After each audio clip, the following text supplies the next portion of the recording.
కాదోల్నా ఆలు మొగలు ఎట్లుండాలి ఎట్లుంటుర్రు అని ఇప్పటికే మీకు ఈ కుర్చీలనే కూర్చొని బొచ్చడు మాట చెప్పినా లేదా మళ్ళా చెప్తా. అయితే ఆలు మగలంటే ఒగలు కోసం ఒగలు అన్నట్టు ఉండాలి. కోపాలు వస్తాయి రావని అంటలేను. కోపం వచ్చినప్పుడు జర నోరు వచ్చేదాకా మాట అనుకోవాలి, అటు వెనుక సర్దుకోవాలి. ఇక అంతేగాని ఇంటి గుట్టు బజాట్ల పడేస్తే ఎట్లుంటుందోల్లా ఇగో గిట్లుంటది చూడుండ్రి. బాబు ఓరు నాయను ఏంది ఇది?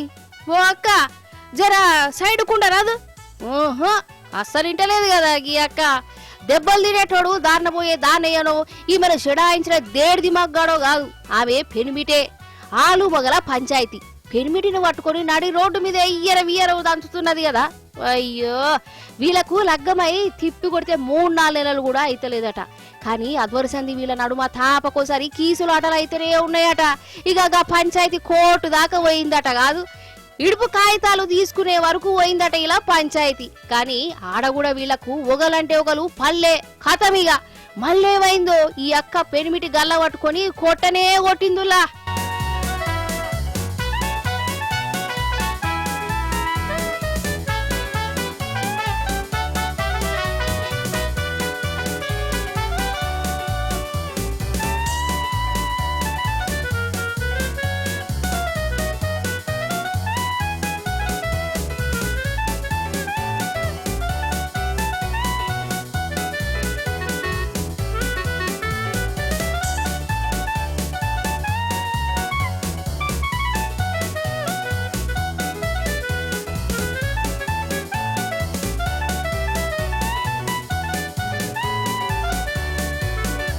అయితే నడి బజార్ల గింత భార్య చేతుల మొగలు దెబ్బలు తింటుంటే చుట్టుముట్టు జమైన మొగోళ్ళు మాత్రం సినిమా చూసినట్టే చూస్తుర్రులా.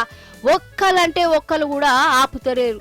ఈయనను కాపాడదామని కూడా వాళ్ళకి అనిపించలేదు కావచ్చు.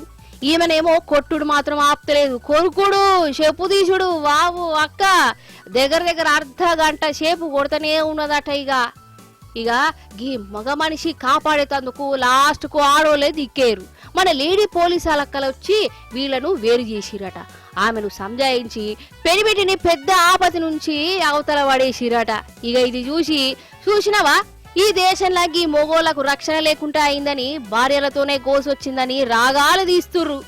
కానీ ఏమనంటే కోపాలు బాగుతారు గాని పెనిమిటిని నడి రోడ్డు మీద ఇంటామె గిట్ల ఓడుతున్నదంటే ఈయన ఏం దినాం కంతిరేషం వేసిండో ఏమో గాని కావాల్సుకొని కాపురాలు కూల్చుకోవాలని ఆడోళ్ళకేమన్నా ఉంటదా చెప్పురు నాకు.